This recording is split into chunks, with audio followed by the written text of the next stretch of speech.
ይግቡ በ45000 ካሬ ሜትር ላይ ወደ ተንጣለለው የፊሶን ሪል ስቴት እንኳን ደህና መጣችሁ። ቤቶቻችን ተጠናቀዋል። ይምጡና ይረከቡ። በተንጣለለው የፊሶን መንደር ታውን ሃውስ፣ ቪላና አፓርትመንት እንደ ምርጫው አቀርበናል። ዘመናዊና ቅንጡ አፓርትመንቶቻችን ከባለ 1 እስከ ባለ 3 መኝታ ተሰናድተዋል። እርሶን ይጠብቃሉ።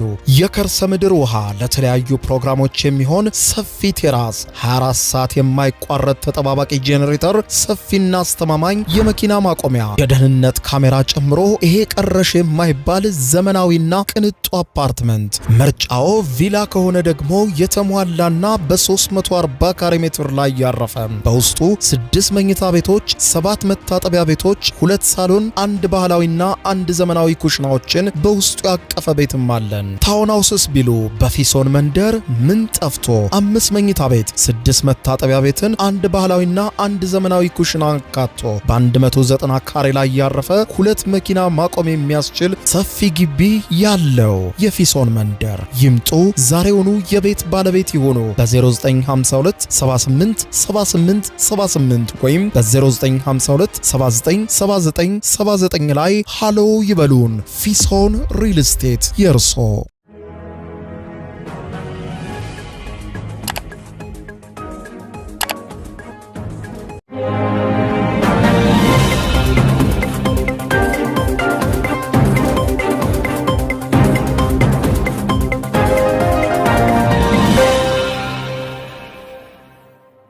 ጤና ይስጥልኝ ክቡራትና ክቡራን የዩቲዩብ ቻናል ቤተሰቦች፣ ምሽቱን የተሰሙ ሰበር መረጃዎችን ይዤ ቀርብ ያለው። በርከት ያሉ ሰበር መረጃዎች በየሰዓታቱ ልዩነት ዩቲዩብ ላይ ሲጫኑ ቀድሞ ለእናንተ የማስታወቂያ ምልክት ወይም ኖቲፊኬሽን እንዲደርሷችሁ የዩቲዩብ ቻናሌን ሰብስክራይብ በማድረግ የደወል ምልክቷን መጫን አትዘንጉ። ይህንንም ቪዲዮ ላይክ በማድረግ አብራችሁን ቆዩ። ወደ ሰበር መረጃው ስናቀና በቀዳሚነት ወደ እናንተ ጆሮ የሚደርሰው ምሽቱን በተሰማው ዜና መሰረት የአሜሪካው ፕሬዝዳንት ዶናልድ ጄ ትራምፕ ጦርነቱን ለማቋረጥና ከኢራን ጋር ለመነጋገር እያሰቡ ነው የሚል ዘገባ መውጣቱን ተከትሎ የተባበሩት አረብ ኤምሬትስ፣ ሳውዲ አረቢያ፣ ኩዌት፣ ኳታር፣ ባህሬንን ጨምሮ የገልፉ ሀገራት በጠቅላላ ወደ አሜሪካ በመደወል ጦርነቱን ፈጽሞ አቋርጣ አሜሪካ እንዳትወጣና ኢራን ሳትዳከም ፈጽሞ ይህ ጦርነት መቆም እንደሌለበት እየተማጸኑ ነው። ኢራንን በዚሁ ከተውኗት ነገ ከነጎዲያም የሚነሳው ነገር ያሰጋናል ማለታቸው ተዘግቧል። ይህ ትራምፕ ይደርሱበታል የተባለው ውሳኔ በእጅጉ እንዳስደነግጣቸው የአረብ ሀገራቱ እየገለጹ ነው። በሌላ በኩል የገልፍ ሀገራቱ ኢኮኖሚ በከፍተኛ ሁኔታ ከባድ አደጋ እንደተጋረጠበት ሲሰማ በዛሬው ዕለትም ኢራን በቀጠለችው ጥቃት በተባበሩት አረብ ኤምሬትስ በኳታርና በኩዌት ላይ ጥቃት መሰንዘሯ ተሰምቷል። በተባበሩት አረብ ኤምሬትስም የአንድ ፓኪስታናዊ ሕይወት መጥፋቱን የተባበሩት አረብ ኤምሬትስ ምሽቱን ባወጣችው መግለጫ አስታውቃለች። እንዲሁም በተመሳሳይ ኩዌትም መግለጫ ማምሻውን አውጥታለች። የሳውዲ አረቢያም እንዲሁም የተባበሩት አረብ ኤምሬትስ ሊፈጸም የሚችል ጥቃትን በመስጋት የአየር ክልል መዝጋቷም እንዲሁ እየተዘገበ ይገኛል። በሌላ በኩል የሆርሙዝ ወሽመጥ መዘጋትና የነዳጅ እጥረት ያሳሰባቸው የተለያዩ ሀገራት የተለያዩ እርምጃዎችን እየወሰዱ ነው። ስሪላንካ ሮብ ቀንን ሙሉ በሙሉ የመንግስት ስራ እንዲቆም ስታደርግ፣ በርካታ የእስያ ሀገራት ደግሞ ዜጎች ከቤት እንዳይወጡ ከማስጠንቀቅ ጀምሮ መኪና በፈረቃ እንዲነዳ፣ የሞተር ሳይክሎች እንዲቆሙ ጭምር ገደብ እያወጡ ይገኛሉ። ዓለምን በከፍተኛ ሁኔታ እየፈተነ ነው የመካከለኛው ምስራቅ ጦርነት። ያስደመጥኳችሁና ሌሎችንም በርከት ያሉ ዝርዝር መረጃዎችን ዝርዝራቸውን ላስደምጣችሁ አብረን እንከታተለው። አሜሪካ ጦርነቱን አቁማ ከኢራን ጋር ተደራድራ ከቀጠናው እንዳትወጣ የአረብ ሀገራቱ መማጸናቸው ተሰማ። ምሽቱን የወጡ የዜና ዘገባዎች እንደሚያሳዩት ከሆነ አሜሪካ ከዚህ ጦርነት በቀጥታ ለመውጣት ከኢራን ጋር ለመደራደር እያሰበች ነው መባሉን ተከትሎ ነው የአረብ ሀገራቱ ድንጋጤ ጨምረው። የባህረ ሰላጤው አረብ ሀገራት የኢራን የመሳሪያ አቅም ሳይዳከም አሜሪካ ጥቃቷን እንዳታቆምና እንዳታቋርጥ ተደራድራ ከአካባቢው እንዳትሄድ ከፍተኛ ተማጽኖ ላይ መሆናቸውን ምሽቱ የወጡ የዜና ዘገባዎች አመልክተዋል። የመካከለኛው ምስራቅ የአረብ ሀገራት አሜሪካ በባህረ ሰላጤው የነዳጅ መተላለፊያ መስመርና በዚሁ ላይ በተመሰረተው ኢኮኖሚ ላይ ባድ አደጋ የደቀነውን ይህንን ጦርነት አቋርጠው እንዳይወጡ አረብ ሀገራቱ እየተማጸኑ ነው። የዜና ወኪሉ ሮይተርስ እንደዘገበው ከሆነ የባህረ ሰላጤውና የምዕራባውያን ምንጮችን ጠቅሶ ባወጣው ዘገባ አሜሪካ የቀጠናው ሀገራትን ጦርነቱን እንዲቀላቀሉ ግፊት ብታደርግም ነገር ግን እምቢተኛ ሆነዋል ተብሏል። ፕሬዝዳንት ትራምፕ ዓለም አቀፍ ተቀባይነትን ለማግኘትና በሀገር ውስጥ ያላቸውን ድጋፍ ለማጠናከር ሲሉ የቀጠናው ሀገራት ዘመቻውን እንዲደግፏቸው ለማድረግ ከፍተኛ እንቅስቃሴ ቢያደርጉም ሳይሳካ በመቅረቱ ትራምፕ ፕላን ሲ ያሉትን ለመምረጥ ተገደዋል። ይኸውም ቀጠናውን ጣጥሎ ወጥቶ ከኢራን ጋር መደራደር። ፕሬዝዳንት ትራምፕ ይህንን እንዳያደርጉት የባህረ ሰላጤው የአረብ ሀገራት ልመና ላይ እንደሆኑ ተሰምቷል። የባህረ ሰላጤው የአረብ ሀገራት መጀመሪያ ላይ አሜሪካ ከኢራን ጋር ጦርነት ውስጥ እንድትገባ ወደ እስራኤል ጥያቄ ባያቀርቡም አሁን ግን ጦርነቱ ወደ ኋላ እንዳይመለስ እየተማጸኑ ነው። ኢራን በፈጸመቻቸው ጥቃቶች በ6 የቀጠናው ሀገራት ውስጥ የሚገኙ አየር ማረፊያዎች፣ ወደቦች፣ የነዳጅ መሰረተ ልማቶች እንዲሁም የንግድ ማዕከላት ተመተዋል። በሀገራቱ የሚገኙ የአሜሪካ የጦር ሰፈሮችና ኤምባሲዎችም የጥቃት ኢላማ ሆነዋል። ኢራን በእነዚህ ጥቃቶች ብቻ አቅሟ ምን ያህል እንደሆነ ለቀጠናው ሀገራት አሳይታለች። የባህረ ሰላጤው ሀገራትም በአንጻሩ ኢራን ከፍተኛ የጦር መሳሪያ ማምረት አቅሟን ይዛ በዚሁ ከቀጠለች ውጥረት በተነሳ ቁጥር የቀጠናው የኢነርጂ መስመር ከባድ አደጋ ላይ ትጥላለች የሚል ስጋት በከፍተኛ ሁኔታ እንደተፈጠረባቸውና ፕሬዝዳንት ትራምፕን ወደ ኋላ እንዳይመለሱ እየተማጸኑ መሆኑን የእንግሊዙ ሮይተርስ በዘገባው አመልክቷል። ይህ በዚህ እንዳለ የአሜሪካና የእስራኤል የኢራን ጦርነት የመካከለኛው ምስራቅ ሀገራትን ወደ ከፋ ውድቀት ውስጥ እንደገፋቸው ተዘግቧል። በአሜሪካና እስራኤል በኢራን መካከል ይህ የተቀሰቀሰውና 3ኛ ሳምንቱ ላይ የሚገኘው ጦርነት የሆርሙዝ ወሽመጥ መዘጋቱ የባህረ ሰላጤው ሀገራትን ኢኮኖሚ ከ1990ዎቹ ወዲህ አይተውት የማያውቁት እጅግ የከፋ ቀውስ ውስጥ እየከተታቸው እንደሆነ ብሉምበርግ ዘግቧል። እንደ ጎልድማን ሳክስ የኢኮኖሚ ባለሙያዎች ትንታኔ ከሆነ የነዳጅና የጋዝ ፍሰት ለ2 ወራት ከተቋረጠ የኳታርና የኩዌት አጠቃላይ የሀገር ውስጥ ምርት በ14 በመቶ እንደሚያሽቆለቁል አመልክቷል። ይህም ደግሞ ኢራቅ ኩዌትን በወረረችበት ወቅት እንኳን ከደረሰው ውድመት ወዲህ የታየ እጅግ ግዙፍ የሚባል የኢኮኖሚ ድቀት ነው። ሳውዲ አረቢያ እንዲሁም የተባበሩት አረብ ኤምሬትስ ነዳጆቻቸውን በሌላ አቅጣጫ ለማጓጓዝ ቢሞክሩም ከከፍተኛ የኢኮኖሚ ጉዳት ግን ማምለጥ አይችሉም። የሳውዲ አረቢያ ኢኮኖሚ 3 በመቶ፣ የኤምሬትስ ኢኮኖሚ ደግሞ 5 በመቶ እየቀነሰ እንደሆነ ተመልክቷል። ይህም ደግሞ ከኮሮና ቫይረስ ወረርሽኝ በኋላ የደረሰባቸው ትልቁ የኢኮኖሚ ነውጥ ነው። ባለሙያዎች እንደሚሉት ይህ ጦርነት ለአንዳንድ የቀጠናው ሀገራት ከወረርሽኙ በከፋ ሁኔታ ፈጣንና አውዳሚ እየሆነ እንደሆነ የኢኮኖሚ ጠባሳም እንደሚጥልባቸው ይስማማሉ። በተለይም በዋናነት በተባበሩት አረብ ኤምሬትስ ላይ ይህ ቀውስ በነዳጅ ገቢ ላይ ብቻ ሳይወሰን በቱሪዝም፣ በሪል ስቴትና በኢንቨስትመንት ዘርፎችም ላይ ከፍተኛ ጫና እያሳደረ ይገኛል። የኳታር የተፈጥሮ ጋዝ ኤክስፖርት በመቋረጡ የዓለም የጋዝ ገበያ እየተናወጠ ነው። የብሬንት ድፍድፍ ነዳጅ ዋጋ $100 በላይ ተመዝግቧል። እንደ ባህሬን ያሉ ሀገራትም ቀድሞውኑ ምርታቸውን መቀነስ የጀመሩ ሲሆን ጦርነቱ በቶሎ የማይቆም ከሆነ ደግሞ የቀጠናው የኢኮኖሚ መረጋጋት ለረጅም ጊዜ ጥያቄ ውስጥ የሚከተውና ብዙ ባለሀብቶችን ከቀጠናው ሊያሸሽ እንደሚችል ከወዲሁ ተገምቷል። ኢራን አሁንም ጥቃቷን ወደ ገልፉ ሀገራት እየሰነዘረች ሲሆን የዛሬዋ ተጠቂ ደግሞ የተባበሩት አረብ ኤምሬትስ ዋናዋ ነበረች። የተባበሩት አረብ ኤምሬትስ ዋና ከተማ በሆነችው አቡዳቢ በአየር ላይ ለማክሸፍ የተመታ የባላስቲክ ሚሳኤል ስብርባሪ የወደቀ ሲሆን የአንድ ፓኪስታናዊ ዜጋ ሕይወት ማለፉን የኤምሬትስ መንግስት ባለስልጣናት ዛሬ አመሻሹን አስታውቀዋል። ይህ አደጋ በቀጠናው እያየለ የመጣውን የጸጥታ ስጋት ይበልጥ አጉልቶታል ተብሏል።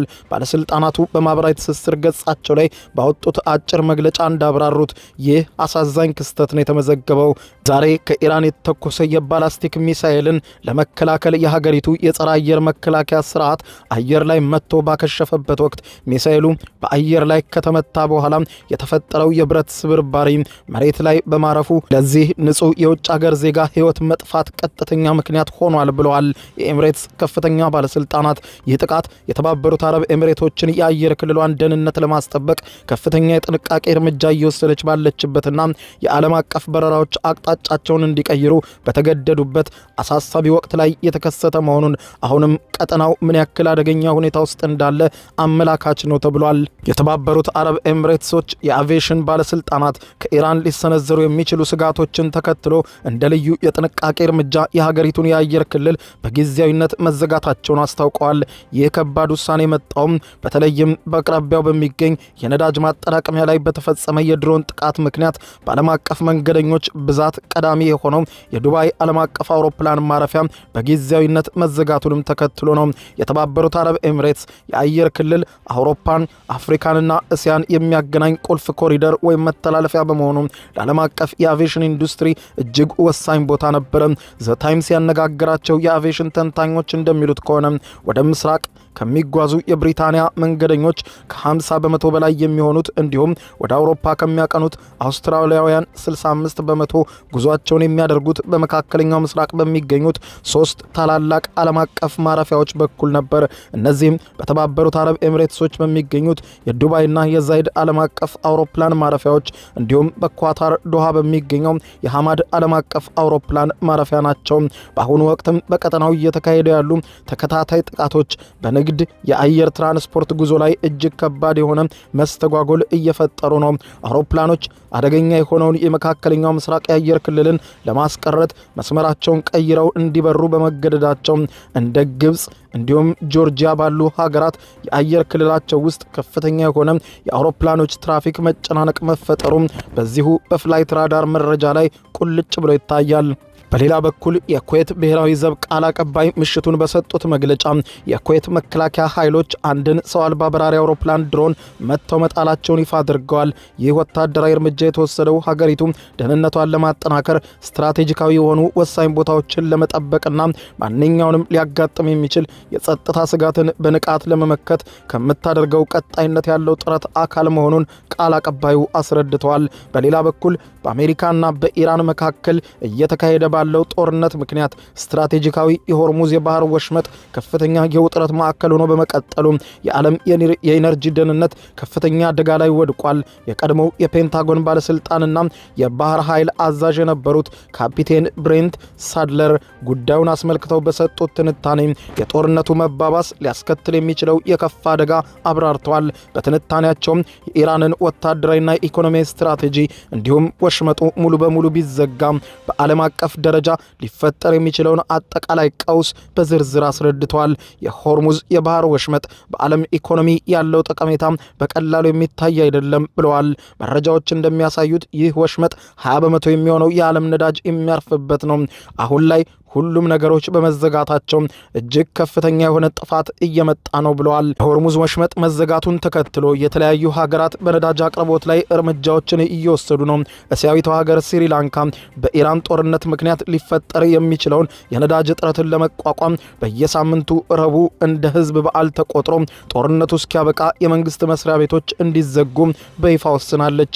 ሞተር ሳይክል አሽከርካሪዎችም ምን ያክል ነዳጅ መግዛት እንደሚችሉ የሚወስን የራሽን ካርድ እንዲይዙ እንደተደረገ ተመልክቷል። የስሪላንካ ፕሬዝዳንት አኑራ ኩማራ ሲናንዴ ሲናገሩ እንዳሉት ከሆነ አስቸኳይ ስብሰባ አድርገናል። ለከፋው ነገር መዘጋጀት አለብን፣ ነገር ግን ጥሩ ነገር እንደሚመጣ ተስፋ እናደርጋለን ብለዋል። ስሪላንካ ይህንን እርምጃ የወሰደችው በየቀኑ በሚሊዮን የሚቆጠር በርሜል ነዳጅ የሚተላለፍበት የሆርሙዝ ወሽመጥ መዘጋቱን ተከትሎ ሌሎች የእስያ ሀገራት የቁጠባ ውሳኔዎችን ካሳለፉ በኋላ ነው። ባለፈው ዓመት በሆርሙዝ ወሽመጥ በኩል ካለፈው ነዳጅና ጋዝ ውስጥ 90 በመቶ የሚጠጋው የደረሰው ወደ እስያ እንደሆነ ይታመናል። ሌሎችም የእስያ ሀገራት በጦርነቱ ምክንያት የነዳጅ እጥረት እንዳይፈጠር በመስጋት ከወዲሁ እርምጃ እየወሰዱ ነው። እስያዊቷ ሀገር ማንያማር የግል ተሽከርካሪዎች እንዲንቀሳቀሱ የሚፈቀድላቸው አንድ ቀን እያለፉ እንዲሆን ተደንግጓል። በየትኛው ቀን የቱ ተሽከርካሪ ይንቀሳቀሳል የሚለውን የሚወስነው በሰሌዳ ቁጥር እንዲሆን አድርጋለች። ሌላኛዋ ሀገር ደግሞ ባንግላዴሽ ነች። ነዳጅና ኤሌክትሪክ ለመቆጠር ሲባል እስከ ኢድ አልፈጥር ድረስ ዩኒቨርሲቲዎች ሙሉ በሙሉ ተዘግተዋል። በመላ ሀገሪቱም መብራት የሚጠፋባቸው ቀናትም እንደሚኖሩ ታውጇል። ሌላኛዋ ሀገር ፊሊፒንስ የመንግስት ሰራተኞች ቢያንስ በሳምንት አንድ ቀን ከቤት እንዲሰሩ እንደታዘዙ ተዘግቧል። የሀገሪቱ ፕሬዝዳንት ፈርዲናንድ ማክሮንስ የመንግስት መስሪያ ቤቶች ወሳኝ ያልሆኑ ጉዞዎችን እንዳያደርጉ ክልከላ ጥለዋል። ሌላኛዋ ሀገር ታይላንድ ናት። የዜጎች የአየር ማቀዝቀዣ አጠቃቀም እንዲቀንስ ሲባል ነዋሪዎች ከሱፍ ይልቅ እጅጌ ጉርድ ልብሶችን እንዲያደርጉ ማሳሰቢያ ሰጥታለች። ሌላኛዋ ደግሞ ቪየትናም ናት። ነዳጅ መቆጠብ እንዲቻል ዜጎች ይበልጥ ቤታቸው መዋልን እንዲያዘወትሩ በአጽንኦት አሳስባለች። ህዝቡ አላስፈላጊ ሲሆን የግል መኪና መጠቀም እንዲገድብ እንዲሁም ሳይክል እንዲነዱ፣ ጋሪ እንዲጠቀሙ እንዲሁም በህዝብ ትራንስፖርት እንዲገለገሉ እስያዊዎቹ በሌላ በኩል ቻይና ሆርሙዝን በማስከፈት ረገድ አብረሽን ቁሚ ስላት አልቆመችም ያሉት የአሜሪካው ፕሬዝዳንት ዶናልድ ጄ ትራምፕ ወደ ቻይና ሊያደርጉት የነበረውን ጉዞ አራዝመዋል።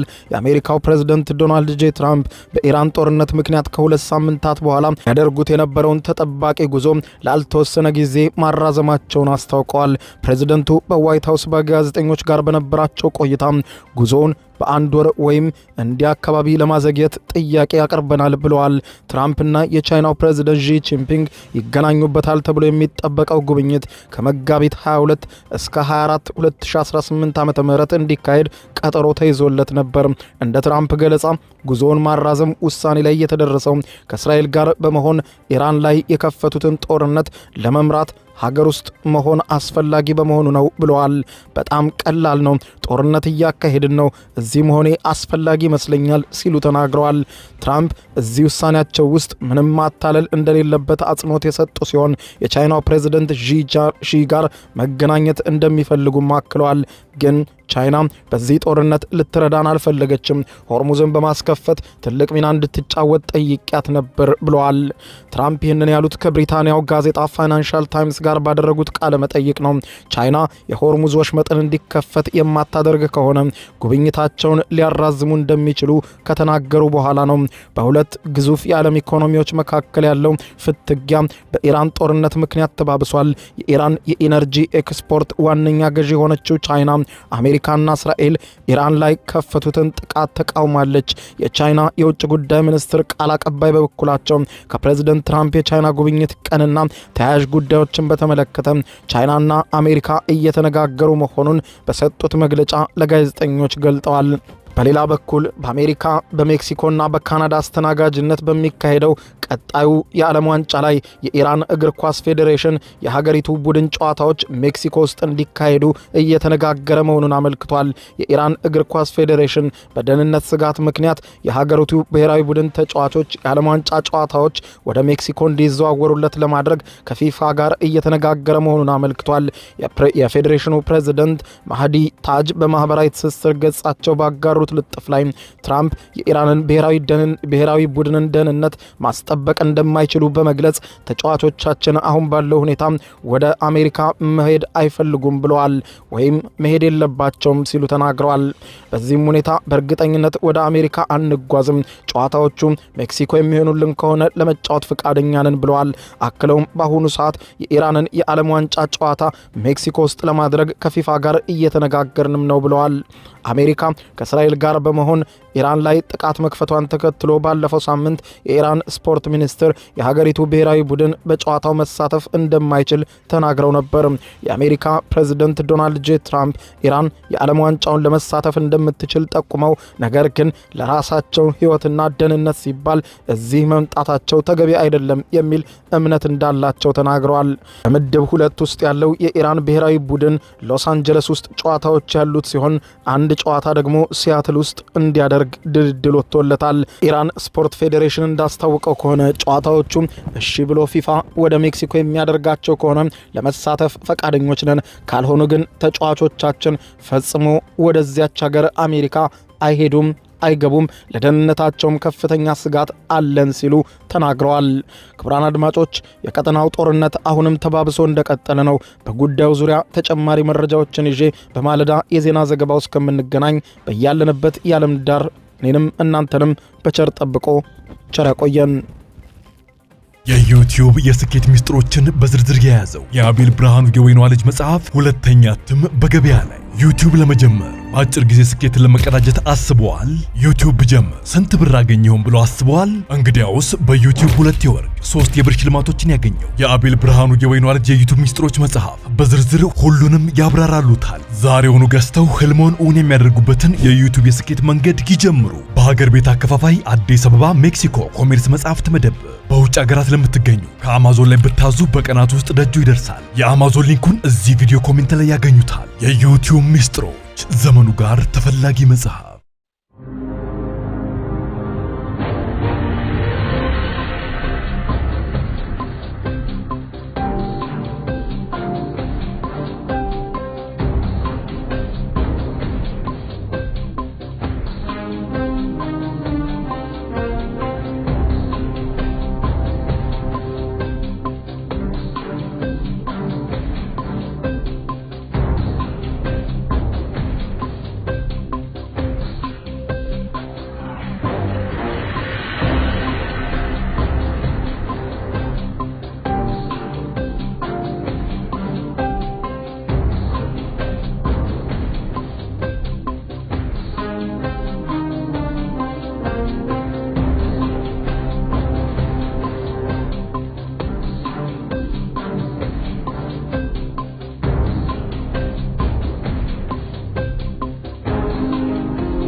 ይግቡ። በ45000 ካሬ ሜትር ላይ ወደ ተንጣለለው የፊሶን ሪል ስቴት እንኳን ደህና መጣችሁ። ቤቶቻችን ተጠናቀዋል። ይምጡና ይረከቡ። በተንጣለለው የፊሶን መንደር ታውን ሃውስ፣ ቪላና አፓርትመንት እንደ ምርጫው አቅርበናል። ዘመናዊና ቅንጡ አፓርትመንቶቻችን ከባለ 1 እስከ ባለ 3 መኝታ ተሰናድተዋል። እርሶን ይጠብቃሉ። የከርሰ ምድር ውሃ፣ ለተለያዩ ፕሮግራሞች የሚሆን ሰፊ ቴራስ፣ 24 ሰዓት የማይቋረጥ ተጠባባቂ ጄኔሬተር፣ ሰፊና አስተማማኝ የመኪና ማቆሚያ፣ የደህንነት ካሜራ ጨምሮ ይሄ ቀረሽ የማይባል ዘመናዊና ቅንጡ አፓርትመንት። ምርጫው ቪላ ከሆነ ደግሞ የተሟላና በ340 ካሬ ሜትር ላይ ያረፈ በውስጡ 6 መኝታ ቤቶች፣ 7 መታጠቢያ ቤቶች፣ 2 ሳሎን፣ 1 ባህላዊና 1 ዘመናዊ ኩሽናዎችን በውስጡ ያቀፈ ቤትም አለን። ታውን ሃውስስ ቢሉ በፊሶን መንደር ምን ጠፍቶ 5 መኝታ ቤት፣ 6 መታጠቢያ ቤትን፣ 1 ባህላዊና 1 ዘመናዊ ኩሽና አካቶ በ190 ካሬ ላይ ያረፈ 2 መኪና ማቆም የሚያስችል ሰፊ ግቢ ያለው የፊሶን መንደር። ይምጡ፣ ዛሬውኑ የቤት ባለቤት ይሁኑ። በ0952 78 78 78 ወይም በ0952 79 79 79 ላይ ሃሎ ይበሉን። ፊሶን ሪል ስቴት የርሶ